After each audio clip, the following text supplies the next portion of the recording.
Hi, everybody, and welcome to Pack at the Track. I'm Dan Illman. It wouldn't be Saratoga without checking in with an absolute legend of the thoroughbred world, longtime NYRA host and racing personality, longtime friend and mentor to our DRF video department. It's the great Harvey Pack. This is the highlight of my year in the video department at DRF.com, and I know it's the highlight of many of our fans watching at home. Harvey, how are you? Well, obviously, something's wrong. All these years I've come down to do them, and I've enjoyed it immensely. I like being with all you people doing it, even though we haven't picked a winner in 7 years. But this year, because I'm approaching 91 and I walk very slowly, I've gone to a wheeler where I can go like a harness horse through the streets of New York and move faster. But to come down and do that, getting into a cab and then going up the steps in your building, I thought it's just as easy for me to do it from home. For those who care, I'm still healthy, I'm still around, and I'm even walking better, but not on my feet. I need the walker. Think of me as a harness horse, and as a handicapper, well, I'm working with Dan Illman, so it doesn't really matter. Think of me as the rhyme of the ancient handicapper. Think of him as a guy I've been doing this with for so many years, eventually will stumble on a winner. I'm hoping I stumble on at least one winner, but here in the Pack at the Track Daily Double, I've got to pick two, so it's pretty much an impossible task. I want to tell everybody to check out Harvey's book, May the Horse Be With You. It's available on DRF.com in our DRF press section. It is the most treasured book in my racing library. I can pretty much recite it backwards and forwards. Saratoga Daily Double, we've got two graded stakes races on Saturday, the Sanford and the Diana. Well, I've looked over at the Sanford, and of course everybody looks forward to the 2-year-olds of Saratoga. We've been doing it for years, and we hope to see the fastest horse that ever lived. But the chance of seeing them in a stake, such as the Sanford, are virtually nil because these horses have all run. We know that some of them are pretty good, some of them may even get better, but we don't think there'll be a Derby winner in this year's Sanford. We have 8 horses running at this time. People know we do this on Friday, and there's no $1 million yearling there, Dan. No $1 million yearlings. Interestingly enough, these horses are very, very precocious. They got started at shorter distances. I think you're right. I doubt there's the Derby winner in here. These look like sprinty types, but the highest purchase price, $200,000 yearling for a horse that's 15-1 on the morning line, Free Drop Billy. Well, that proves that somebody has learned something early. But they have hopes. You got to have hopes when you own a 2-year-old and you're up in Saratoga, because you're dreaming of the first Saturday in May next year. And even if you're not feeling well and somebody has suggested you take a pill and get out of here, you say to them, quite frankly, I will. Speak to me after the first Saturday in May next year. Before we get to this Daily Double, again, I want to remind everybody, May the Horse Be With You, such a great book, because Harvey not only talks about his career, but some of the great characters of what seems to be a bygone age at the racetrack, when the track was bustling with people. One of my favorite stories, Harvey, I'm wondering if you could tell the people about Memphis Engelberg a little bit in his wind machine. Well, that goes back a long time. That was early on. I wasn't even on the track when he was doing this.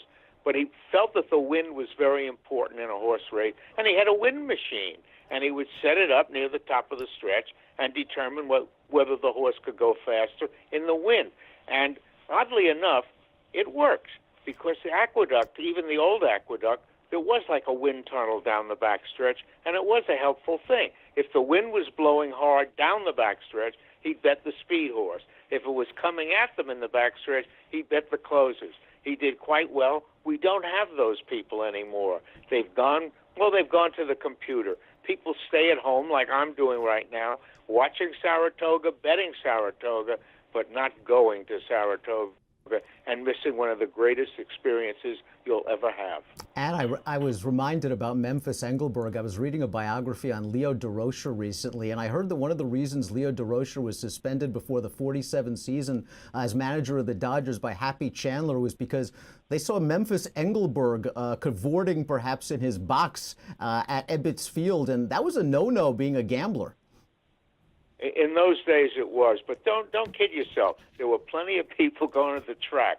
I remember one guy in the Yankees used to use the phone in the dugout to call in his OTB bets. And as far as horse playing goes, the Dodger manager at that time, not Leo either, I think it was Shotton or somebody, was a player. And whenever they were rained out, they all went went to the track. You could find them in the clubhouse every time. In fact, a friend of mine worked for Chock full of Nuts in the PR department, and after Jackie retired because he had, he was getting sick, we went to the track with Jackie Robinson because he called me and he said, "It's raining. I'm going to the track. Would you like to go?" I'm going with Jackie Robinson. It was one of my great experiences.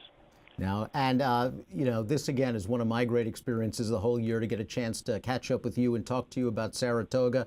The Sanford, a grade 3. I guess I should start. I've been delaying the obvious, and this probably I'll pick a loser in the first leg of the Pack at the Track Daily Double, races 9 and 10 on Saturday. There are 2 Pletchers and 2 Asmussens. I'll take one of each. I'll take the 5 Admiral Jimmy, who was a late-running third last time out in the Tremont. I think he can do better with an alert break. And I think the 6 Baffin, an impressive debut winner for Asmussen at Churchill Downs. I think this horse showed a lot of potential. He was a fairly big-ticket purchase, $170,000, 2-year-old in training from a $5,000 stud fee. So I'm going to lean on the 5 and 6 in the Sanford. Actually, those are fairly good picks, which is unusual for you. But I wish to point out that when a horse is bought in training, and they've seen him run, they usually run the first quarter in 1 second, so you'll pay a lot of money for it. That's right. So once they come off and they've been bought during training, you look for speed, and they got it with this one, and I can believe that. I'm not going to bet the race, but the number 1 horse, we got a lot of new trainers that are settling down at the New York meets, and 4 or 5 of them are really good. And I got Brian Lynch as one of them, and he's coming up with this horse. It has the rail, might be good, I don't know. But I would throw him in. But I like your picks, and liking your picks is a jinx.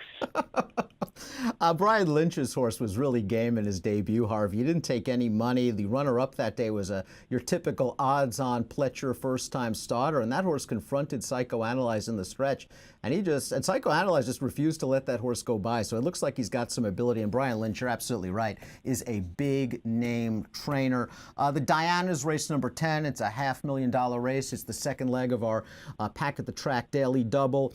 Chad's got 2. They're workmates. They're both grade 1 winners. Rinse, wash, repeat. I don't know. Lady Eli has to be my A. She's way the horse to beat on paper. She just ran her co-fastest race in her second start as a 5-year-old. I would use one backup, though, and that would be the 4 Kidura, a horse that was second going 1.25 miles last time out, and I think that distance was a little bit far, but no real surprises. I think Lady Eli's going to run her usual bang-up race, and if she stubs her toe, maybe we get a price with the backup, the 4 Kidura.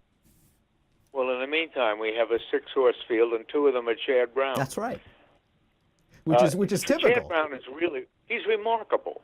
I happen to like him. I think he's a super trainer, and he's a Saratoga neighborhood boy who made good, which is also nice, and he seems like a decent guy. Champion, I believe, last year at the Saratoga meet. He's got Preakness winner Cloud Computing. I'm sure we'll see him in one of the major races for the 3-year-old season. Perhaps, of course, in the Midsummer Derby, the Travers. To sort of recap, I got the 5 and the 6 in the Sanford, the 3 and the 4 in the Diana. Maybe we get 1. We always want to hit 2, though, because that's how it works at the Pack at the Track Daily Double.